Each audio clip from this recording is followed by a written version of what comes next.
Baik, Assalamualaikum warahmatullahi wabarakatuh. Perkenalkan, nama saya Sari Alexandra dengan NIM 210208502054. Dalam 7 menit ke depan, saya akan menjelaskan pembahasan terkait unsur-unsur tantangan dan dinamika identitas nasional.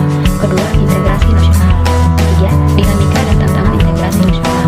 Keempat, konstitusi Indonesia. Lima, dinamika dan tantangan konstitusi negara Indonesia. Yang pertama ada unsur-unsur pembentuk identitas nasional. Satu, sejarah.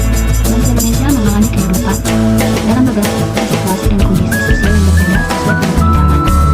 Bangsa Indonesia secara ekonomis dan politik pernah mencapai era kejayaan di wilayah Asia Tenggara. Kedua, kebudayaan.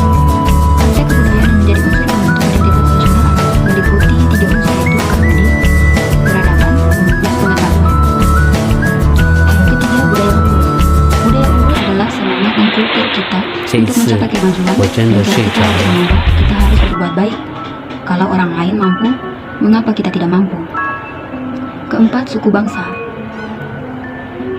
Suku bangsa yaitu golongan sosial yang khusus bersifat eksklusif dan coraknya dengan golongan umur dan jenis kelamin. Kelima, agama. Identitas nasional dalam aspek agama adalah masyarakat agamis dan memiliki hubungan antarumat atau seagama yang rukun. Indonesia merupakan negara multiagama. 6, bahasa. Bahasa adalah salah satu atribut bangsa di samping berbagai identitas nasional.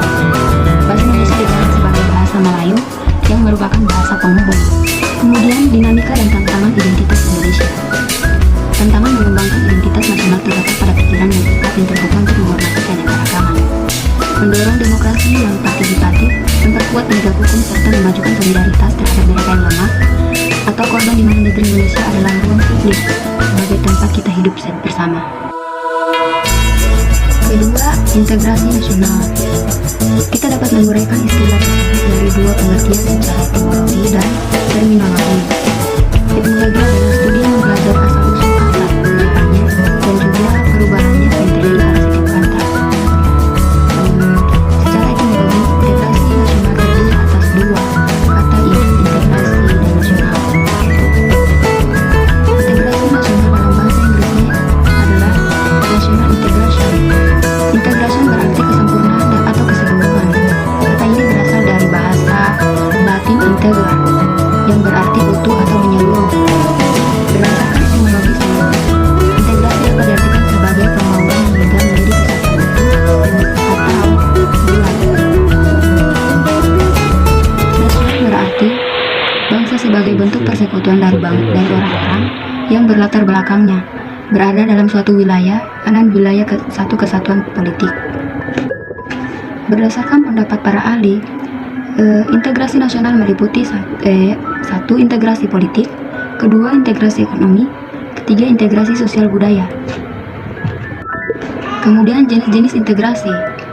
Jenis-jenis integrasi ada 1. Integrasi bangsa, kedua integrasi wilayah, ketiga integrasi elit massa, keempat integrasi nilai, kelima integrasi tingkah laku.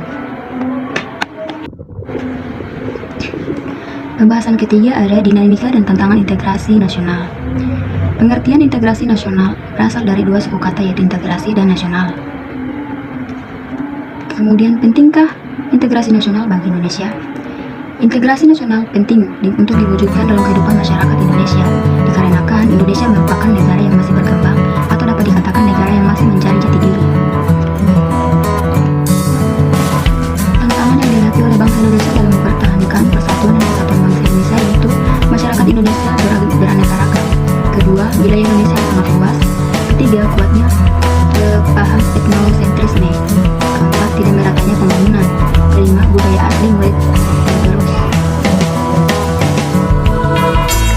Kemudian, modal apa yang dimiliki negara Indonesia sehingga bisa mempersatukan seluruh Indonesia beserta seluruh rakyatnya? Pertama, modal yang dimiliki bangsa Indonesia adalah Pancasila sebagai dasar negara dan pandangan hidup. Kedua, semuanya Bhinneka Tunggal Ika. Ketiga, bangsa Indonesia sebagai bahasa persatuan. Pembahasan keempat adalah konstitusi negara Indonesia.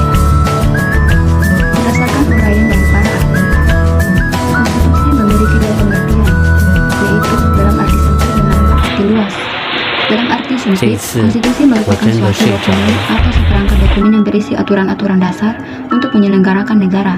Sedangkan dalam arti luas, konstitusi merupakan peraturan baik tertulis maupun tidak tertulis yang menentukan bagaimana negara dibentuk dan dijalankan. Kemudian, pentingnya konstitusi bagi negara. Alasan pentingnya konstitusi bagi negara karena konstitusi memegang peran yang sangat penting dikarenakan dapat menjadikan suatu negara mencapai tujuannya. Kedua, dapat mengatur secara minoritas salah satu pemerintah yang diselenggarakan dalam suatu negara.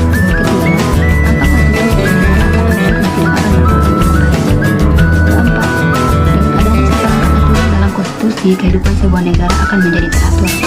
Kelima, sumber hukum tertinggi bagi segala aturan yang ada dalam negara hingga kedudukannya sangat fundamental. Kemudian pembahasan terakhir, dinamika konstitusi masyarakat Republik Indonesia.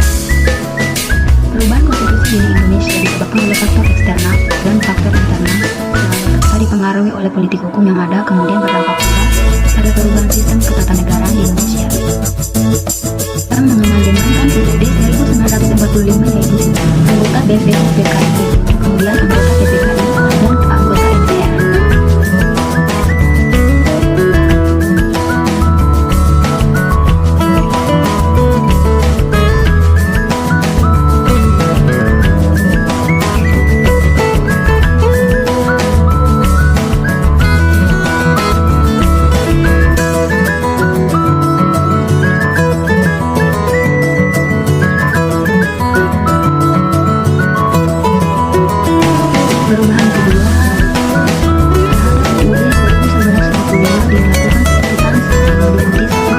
wilayah negara, ketiga, wilayah negara dan penduduk, keempat, hak asasi manusia, kelima, pertahanan dan keamanan negara, keenam, bendera, bahasa, lambang negara, dan lagu kebangsaan, ketujuh, lembaga DPR, khususnya tentang keanggotaan, fungsi, hak, maupun tentang cara pengisinya.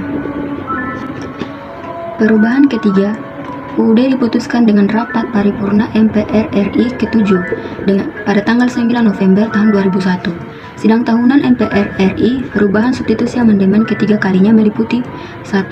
Kependudukan dan kekuasaan MPR, kedua, eksistensi hukum negara Indonesia, ketiga, jabatan presiden dan wakil presiden termasuk mekanisme pemilihan, keempat, pembentukan lembaga baru dalam sistem ketatanegaraan RI, kelima, pengaturan tambahan bagi lembaga DPK, keenam, pemilu. Perubahan keempat terhadap Undang-Undang 1945 ini merupakan perubahan terakhir yang menggunakan pasal 37 UUD 1945 pra-amandemen yang dilakukan oleh MPR. Ada 9 item substansional pada perubahan keempat UUD 1945 antara lain: 1. Keanggotaan MPR, kedua, pemilihan presiden dan wakil presiden tahap kedua, ketiga, kemungkinan presiden dan wakil presiden berhalangan tetap, keempat, tentang kewarganegaraan presiden, kelima, hal keuangan dan bank sentral, keenam, pendidikan dan kebudayaan, ketujuh, perekonomian dan kesejahteraan sosial, kedelapan, aturan tambahan dan aturan peralihan, 9. Kedudukan penjelasan UUD 1945. Baik, terima kasih. Itulah penjelasan materi dari Pendidikan Kewarganegaraan Indonesia. Apabila ada salah kata mohon dimaafkan. Assalamualaikum warahmatullahi wabarakatuh.